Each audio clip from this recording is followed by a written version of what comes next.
8টা reels বানাবো, বানিয়ে নিয়ে আমাকে এই পরিবেশটা এত ভালো লাগছে না। সংসার সুখী হয় রমণীর গুণে, এই কথাটার সাথে আমরা প্রত্যেকেই দেখবে কম বেশি পরিচিত হয়ে আছি। বিশেষ করে আমরা মেয়েরা যারা বাড়ির বউয়েরা আছি, এই কথাটার সাথে তো পরিচিত মানে ভালোভাবেই হয়ে আছি। কিন্তু এই লাইনটার পরেও যে একটা লাইন আছে, সেই লাইনটা দেখবে আমাদের মতো বাড়ির বউয়েদের কাছে, বিশেষ করে শ্বশুর বাড়ির লোকেরা কিন্তু চট করে বলতে চায় না। চলো আজকে সেই সব বিষয়ে তোমাদের সাথে একটু আলোচনা করি, আর কাজকর্মের সাথে তোমাদের সাথে একটু গল্প করি। তো পরের লাইনটা হলো, যদি স্বামী হয় গুণের। তো স্বামীর গুণ অবশ্যই দরকার একটা সংসারের জন্য। শুধু রমণী যে গুণী হবে তাহলেই সংসারটা সুখের হবে তা কিন্তু না।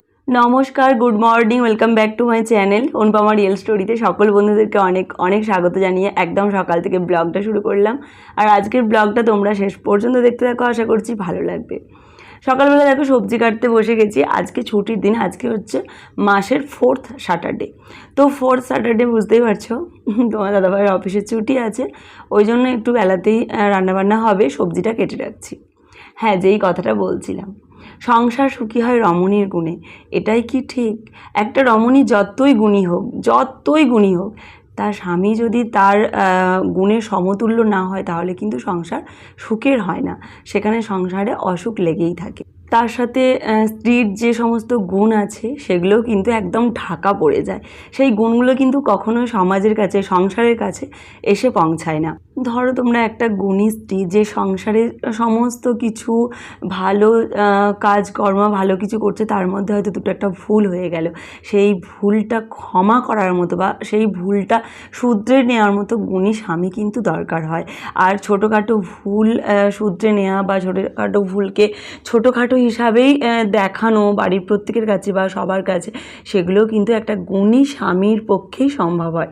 তো এটাই আমি তোমাদেরকে বোঝাতে চাইলাম যে সংসারের ভুল ত্রুটি দোষ সমস্ত কিছুই কিন্তু একটা স্ত্রীর নির্ভর করে তার স্বামী কতটা গুণী। সংসারে যদি দেখা যায় ভুল ত্রুটিকে তার স্বামীই বড় করে দেখাচ্ছে, সেখানে কিন্তু একটা স্ত্রীর গুণ কোনোভাবে প্রকাশ পায় না, বরঞ্চ সেই স্ত্রীর গুণটা বদগুণ হয়ে যায়। সেক্ষেত্রে কিন্তু বন্ধুরা একটা গুণী স্ত্রীর সাথে গুণী স্বামী প্রয়োজন সংসারের সুখ শান্তি বজায় রাখার জন্য।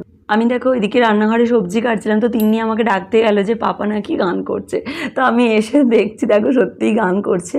আর শিয়া যেহেতু গান শেখে, আমিও টুকটাক গান মাঝে মধ্যে করি, যেহেতু গান জানি। তো ওর আজকে শখ গেছে, আজকে না বেশ কয়েকদিন ধরে ও শখ যাচ্ছে ইউটিউব দেখে, জানো তো। ও হচ্ছে সরগম তুলছে, তুলে টিপে টিপে এরকমভাবে বাজাচ্ছে, একটু একটু করে গান তুলছে। কতটা চেষ্টা দেখো গান তোলার প্রতি। আর আমি আমার শাশুড়িমার কাছে গল্প শুনেছি, ও নাকি ছোটোবেলায় তবলা শিখতো, তো সেটা কন্টিনিউ করেনি, ওই জন্য আর সব ভুলেই গেছে। যাই হোক, তোমাদেরকে যেটা বলছিলাম যে সংসার সুখের হয় শুধুমাত্র রমণীর গুণ থাকলে কিন্তু হয় না।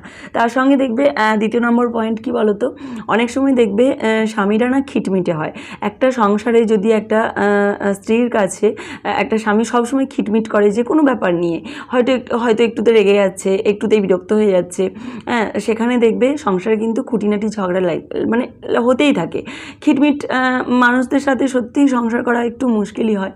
আর সেটা তো বাড়ির ভিতরে যারা থাকবে তারা বুঝতে পারবে যে ওদের একটা খিটমিটে ব্যাপার বা ওর স্বামীর মধ্যে একটা খিটমিটের স্বভাব আছে। কিন্তু বাড়ির বাইরে যারা থাকবে তারা দূর থেকে ভাববে যে ওদের ঘরে চিৎকার চেঁচামেচি হচ্ছে। তো দোষ গুণ এগুলো কিন্তু কেউ বিচার করবে না, তারা শুধু একটা কথাই বলবে যে বাড়ির বউটাই তাহলে বদমাইশ, কারণ বাড়িতে অশান্তি হচ্ছে। আর দেখবে এটা আমাদের সমাজের একটা নিয়ম, জানো তো, যে বাড়িতে অশান্তি, যে বাড়িতেই অশান্তি হোক না কেন, বউদের উপরে কিন্তু দোষ চলে যায়। স্বামীদের দোষ গুণ সেগুলো কিন্তু কেউ বিচার করে না। ঠিক যেরকমভাবে এই যে একটা পুরো লাইনটার অর্ধেকটা লাইন আমরা শুনি, সংসার সুখের হয় রমণীর গুণে, কিন্তু পরের লাইনটা সবাই চাপা দিয়ে দেয়। ঠিক সেরকম মতো জানো তো, ছেলেদের দোষগুলো না চাপায় পড়ে যায়, আর মেয়েদের দোষ থাকুক বা না থাকুক সবার সামনে উঠে আসে। আর একটা পয়েন্ট তোমাদের সাথে আলোচনা করি, সেটাও কিন্তু স্বামীর একটা গুণ সংসার সুখের হওয়ার ক্ষেত্রে, সমাজপ্রেমী স্বামী। যদি কোনো স্বামী সমাজপ্রেমী হয়, মানে সমাজের লোক কী বলবে, সমাজ কী বলবে, বাইরের লোক কী বলবে, এই সব ব্যাপারে যদি বেশি সেন্টিমেন্টাল হয়ে থাকে মানে স্বামীরা, সেগুলোও কিন্তু স্বামীদের একটা বদগুণ।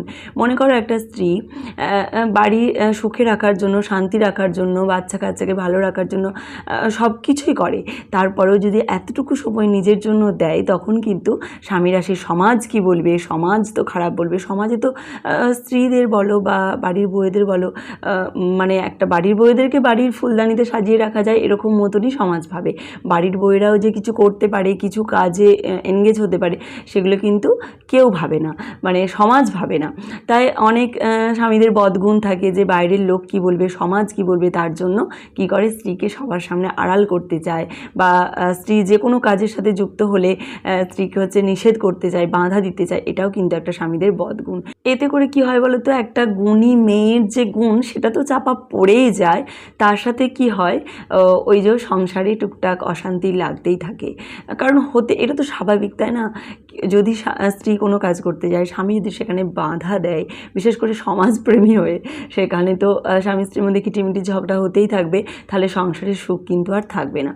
সংসারের সুখের জন্য শুধুমাত্র রমণীদের গুণ কিন্তু হলে হয় না, এখানে কিন্তু স্বামীদেরও গুণ থাকতে হয়। আর বন্ধুরা, যা দিনকাল পড়েছে, এই দিনকাল বিশেষ করে যা বাজেটের বাজার দর বলো তোমরা, এখানে কিন্তু একটা ইনকামে সংসারটা খুব ভালোভাবে হেসে খেলে চলে যাবে, কিন্তু শখ সাধ পূরণ বলো বা যদি কোনো চোখে স্বপ্ন থাকে, সেই স্বপ্ন পূরণ সেগুলো কিন্তু হবে না। তো সেই সমস্ত শখ সাধ বা স্বপ্ন পূরণের জন্য কিন্তু স্বামী স্ত্রী উভয়কেই কিন্তু কিছু না কিছু করতে হয় বা করার দরকার। তো সেটা আমার নিজস্ব একদম মতামত, তাই তোমাদের সাথে শেয়ার করলাম। আরও একটা গুণ স্বামীদের বদগুণ থাকে, সেটা হচ্ছে নেশাগ্রস্ত স্বামী।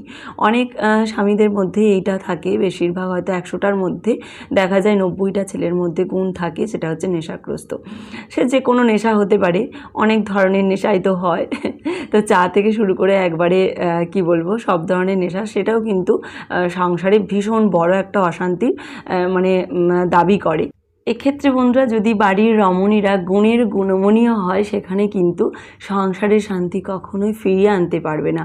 তার কারণ যতক্ষণ না তার স্বামীটা তার স্ত্রীর কথা শুনছে বা তার স্ত্রীর মতে চলছে, মানে তার স্ত্রী যেটা চাইছে যে এটা না করুক বা নেশাগ্রস্ত না হোক, তো নেশা জিনিসটা কিন্তু সংসারে ভীষণ বড় অশান্তি নিয়ে আসে। আবার তোমরা যেন এটা ভেবো না যে আমি আমার লাইফস্টাইলের কথা বলছি, তোমার দাদাভাই কিন্তু কোনো রকম নেশাগ্রস্ত নয়, এটা জাস্ট আমি বললাম, কারণ সমাজে কিন্তু এইটা হয়, অনেক অনেক ক্ষেত্রে হয়। তারপরে ধরো বেকার স্বামী যদি হয়, সবাই তো আর চাকরি করে না বা চাকরি করা সবার পক্ষে সম্ভবও না, আর আমাদের সমাজের সিস্টেমটা যেরকম, সবাই তো আর চাকরি করতেও পারে না। তো বিভিন্ন রকম কাজের সাথে বিভিন্ন স্বামীরা যুক্ত থাকে, আর এটা থাকা উচিত। যদি কোনো স্বামী বেকার বসে থাকে, সেখানে যদি রমণীর তোমার হাজারো গুণ থাকে, সেই গুণটা কিন্তু প্রকাশ পায় না। স্বামীর যদি টাকা না থাকে বা স্বামীর যদি ইনকাম না থাকে, এইটা কিন্তু একদম ধ্রুব সত্যি কথা। হয়তো কানে শুনতে একটু খটকা লাগবে যে বাবা টাকাটার কি আগে, হ্যাঁ এটা কিন্তু একদম সত্যি কথা। তোমরা বন্ধুরা নিজেরাই বিচার করো না, একটা রমণী যতই গুণী হোক না কেন, স্বামীদের এই 4টে গুণ না থাকলে কিন্তু একটা স্ত্রীর গুণ কোনোভাবেই প্রকাশ পায় না। তো একটা স্ত্রীর বা রমণীর গুণ প্রকাশ পাওয়ার জন্য কিন্তু স্বামীদেরকে এরকম গুণী হতে হয়, তা না হলে কিন্তু শুধুমাত্র রমণীর গুণে সংসার কখনো সুখী হয় না। তোমাদের সাথে অনেক ধরনের গল্প করলাম, তার দেখো আমি তো বললাম বেলাতে রান্না বসাবো, তো বেলাতেই রান্নাটা বসিয়েছি স্নান টান করে, একদম দেখতেই পেলে। তো আমি দেখো রান্না করতে করতে না শিয়া তিন্নিকে পড়াতেও বসিয়েছি, যেহেতু সকালবেলা শিয়া টিউশন পড়তে গিয়েছিল ইংলিশ, আর তিন্নিকেও বসানো হয়নি। আর তিন্নি তো এখনই নতুন নতুন লেখা শিখছে, তেমন একটা লেখাতে এক্সপার্ট হয়নি, আমি তো হাতে ধরে ধরে লেখাতাম, কিন্তু এই মাসখানেক হলেও তিন্নি নিজে নিজে পেন্সিল ধরে লিখছে। আর মাঝে মধ্যেই তো ভুলভ্রান্তি হয়, সেগুলো সব ঠিকঠাক করে দিই। ওর তো 3.5 বছর পার হয়েছে, 3 বছর 7 মাস চলছে বয়স। আর এই দেখো আমি এখানে মাছগুলোও ভাজছি, আর ওইদিকে শিয়া তিন্নি দুজনে পড়ছে। তো শিয়াকে পড়া দিয়ে দিয়েছি, সে তো বড় হয়ে গেছে, পড়ছে। আর এই যে মৌরলা মাছ নিয়ে এসেছিলো, তোমার দাদাভাই বললো যে মৌরলা মাছ আমি খাবো, কিছু ভাজা খাবো। ওইদিকে যে আমি মাছগুলো ভাজলাম সেগুলো ঝাল করব, আর এই মৌরলা মাছগুলো ভাজা রাখবো। আর আমাদের শিয়াও জানো তো মৌরলা মাছ খেতে ভীষণ ভালোবাসে। আমি খুব একটা ভালোবাসি না, তবে খাই, যে একদম না পেলে চলবে না এরকমটা না, তবে পাতেতে দিলে খাবো, ফেলে দেবো না এরকম মতো। আর তিন্নি তো এখন ছোটো, তবে হ্যাঁ খাচ্ছিল কিন্তু এইবারে ওর দিদির সাথে আর পাপার সাথে। তো দেখো এখানে শিয়াকে পড়তে দিয়েছি, পড়ছে, আর তিন্নিকে হয়েছে আমি ছোটো ছোটো বক্স করে দিই, জানো তো, বক্সের মধ্যে লেখাগুলো দিয়ে দিই। মনে করো বক্সের মধ্যে ছক কেটে কেটে একটা লাইন আমি লিখে দিলাম, সেই লাইনটা দেখে দেখে পরের বক্সগুলো ও হচ্ছে যে ফিল আপ করলো। তো এরকমভাবে লেখাগুলো তিন্নি এখন করে। তো দেখো মাছটা বসিয়ে দিয়ে আমি ওখানে তিন্নিকে পড়া দিতে চলে গিয়েছিলাম, মাছগুলো কিন্তু ভাজা হয়ে গেছে। আর আজকে বন্ধুরা একদম সিম্পল রান্নাবান্না করেছিলাম, লাউ শাকের ঝোল রান্না করেছিলাম, মাছগুলো ঝাল করেছিলাম, আর ওই মৌরলা মাছগুলো ভাজা, ব্যাস, আর ভাত করেছিলাম। এই রান্নাবান্নাগুলোই করেছি। তো দেখো এই যে লাউ শাকের ঝোল হয়ে গেছে, তোমাদেরকে ফাইনাল লুক দেখিয়ে দিলাম। তো এখন দেখো, এখন হচ্ছে বিকালবেলা, খাওয়া দাওয়ার পর একদম বিকালবেলা এসেছে, এখন 4:15 বাজছে ঘড়িতে। দেখো আমি একটু সাজুগুজু করেছি কয়েকটা শর্টস বানাবো বলে। তো আমি তো একদিন ছাড়া ছাড়া শর্টস বানাই আর একদিন ছাড়া ছাড়া ব্লগ ভিডিও দিই, মানে ডেলি আমাকে ব্যস্ত থাকতেই হয়। তো দেখো যে ট্রাইপড নিয়ে আমি ওপরে যাবো, সাজুগুজু করছিলাম, আর তোমার দাদাভাই দেখো রবীন্দ্রসঙ্গীত গান শুনছে। তো এক মনে এক ধ্যানে গান শুনছে, ঘাড় নেড়ে নেড়ে গান শুনছে। আমি বলছি একটু তাকাও আমার দিকে, দেখো আমি সাজুগুজু করেছি। ও তো কোনো এই নেই, একদম এক মনে এক ধ্যানে গান শুনেই যাচ্ছে। আর আজকে জানো তো সেই শনিবারটা, যেই শনিবার রাত্রে হচ্ছে রেমাল ঝড় এসেছিল। তো রেমাল ঝড় আসার ঠিক আগের মুহূর্তটাতেই কিন্তু আমি ভিডিও বানানোর জন্য ছাদে উঠেছিলাম। একটু পরেই হচ্ছে ঝড় উঠবে, রেমাল। তো ঝড়টা ওঠার আগেই ভাবছি ভিডিওটা করে নেব।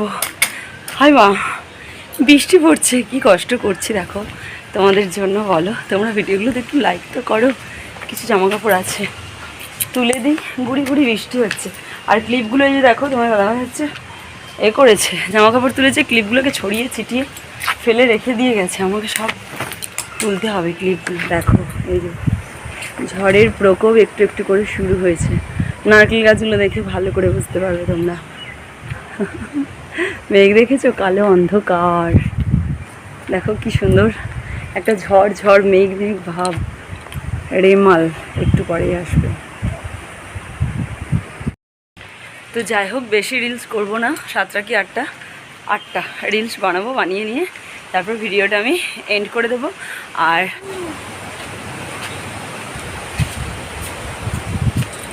মনে হচ্ছে কি ঝড় যেন এখনই উঠে গেছে। ওই দিকের মেঘটা তো একদম কালো অন্ধকার করে গেছে। আর আমার ট্রাইপড এই যে উল্টে পাল্টে পড়ে যাচ্ছে, হালকা ফুলকা ট্রাইপড, জানি না কতটা কি মানে শর্ট ভিডিও করতে পারবো। আর আমাকে এই পরিবেশটা এত ভালো লাগছে না, মনে হচ্ছে ভিডিও করার দরকারই হবে না, এখানে সময় কেটে যাবে।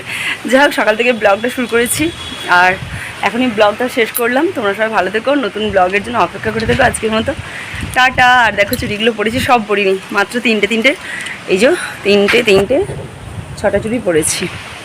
এই যে শিয়াও দেখো ঘুম থেকে উঠে চলে এসেছে, ঘুম ভেঙে গেছে, এই ঘুম থেকে উঠেছে। ঠিক আছে, টাটা। আমি রিলসগুলো বানিয়ে নিই তাড়াতাড়ি। আমি বন্ধুরা যখন রিলস ভিডিওগুলো বানানোর জন্য আসি ছাদে, তিন্নি তো ঘুমায় আর শিয়া হচ্ছে টিউশন পড়ে। তো এর ফাঁকেই কিন্তু আমি রিলসগুলো বানাই, আর বিশেষ করে বিকালের দিকটাই বানাই। আর এই যে দেখো, যেহেতু আজকে রেমাল ঝড় হবে, আমাদের চার্জার লাইট দুটো ছিল, দুটোই নষ্ট হয়ে গেছে। ওই জন্য আজকে নিয়ে এলো, কারণ কারেন্ট হয়তো থাকবে না, তাহলে রাত্রে শিয়া পড়তে পাবে না। শিয়া তিন্নি দুজনেই তো পড়তে বসবে। ওই জন্য ওর পাপাকে বললাম যে অবশ্যই একটা চার্জার লাইট নিয়ে আসো, কারণ ভেঙে গিয়েছে আর লাগবেও তো, সেই জন্য নিয়ে এসেছে। তো আজকের মতো টাটা, গুড নাইট।